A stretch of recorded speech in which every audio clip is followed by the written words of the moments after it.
সুপ্রিয় দর্শক মন্ডলী, আমরা দেখতেছি যে আমাদের বাসায় গ্যাস নেই এবং গ্যাসের সংকটের জন্য আমরা সবাই রাইস কুকারে রান্নার চেষ্টা করতেছি। তো প্রথমে দেখুন, আমরা আজকে মুরগির মাংস রান্না করব। তো পাতাকপি গুলো সেদ্ধ করে নিচ্ছি এবং পাতাকপি সবজি বেসিক্যালি এটা, আর পরে মুরগির মাংস রান্না করব। এই যে মুরগিগুলো, আর এই যে মুরগির মাংস রান্না করার জন্য সবজিগুলো, সরি, পেঁয়াজ, রসুন এবং কাঁচামরিচ গুলো দেওয়া আছে। তারপর সবজিটাকে বয়ল করে আমরা সবজির পানিগুলোকে নিড়িয়ে নিচ্ছি। আর একটা জালির মধ্যে ঢেলে পানি সরাই নিতে হবে।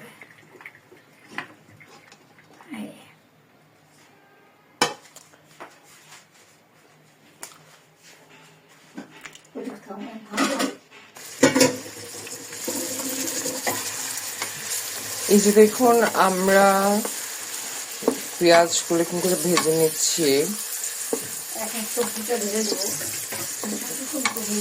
সবজিটা ঢেলে দেবে এর মধ্যে। বাঁধাকপি আছে, সাথে মূলা, পেঁয়াজের কলি এবং আলু দিয়ে একটু সবজি করতেছে, মিক্স ভেজিটেবল। দেখুন কিভাবে রাইস কুকারে রান্না করা হয়। রাইস কুকারে রান্না করার মজাই আলাদা, যদিও একটু ডিফারেন্ট ওয়েতে। এতে অল্প অল্প খরচে রান্না হবে, গ্যাসের চেয়ে অনেক কম খরচে রান্না করা যায় এবং স্বাদও অনেক ভালো হয়। স্বাদও অনেকটা মাটির চুলার মতন রান্নার প্রায় পর্যায়ের মধ্যেই পড়ে। স্বাদ লাগে, স্বাদটা একটু ডিফারেন্ট, নর্মাল গ্যাসের চুলার থেকে অন্যরকম খেতে।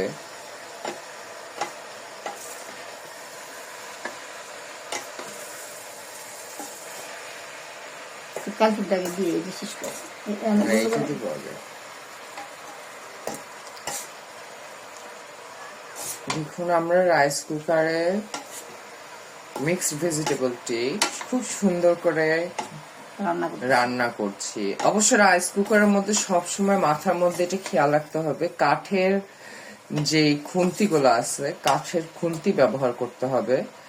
তাহলে রাইস কুকারের যে পাতিলটি আছে, পাতিলটির কোনো সমস্যা হবে না। বিদ্যুৎ অনেক সাশ্রয় হবে এবং গ্যাস তো যেহেতু থাকতেছে না, গ্যাস যেহেতু নাই আমাদের এখানে আপাতত। এই যে দেখুন মুরগিটি, আমার মুরগিটির ভিতরে লবণ এবং সব ধরনের মশলা দিয়ে দিচ্ছি।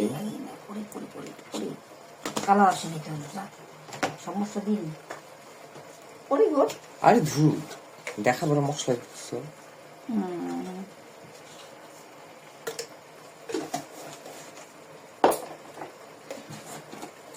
গ্যাসের বিকল্প হিসেবে রাইস কুকার হতে পারে আমাদের পরবর্তী রান্নার প্রধান উপকরণ।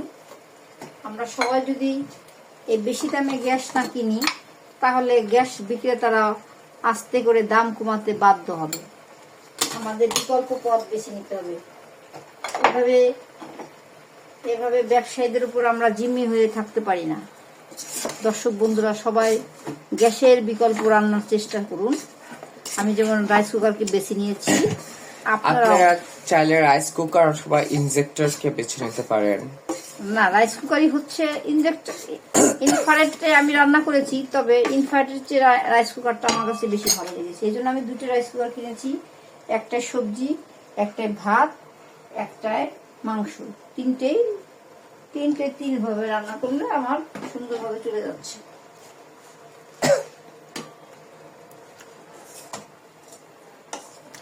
এই যে মা এক্সট্রা একটা পাতিল কিনে রাখছে রাইস কুকারের, এটা কিন্তু অনেক ভালো।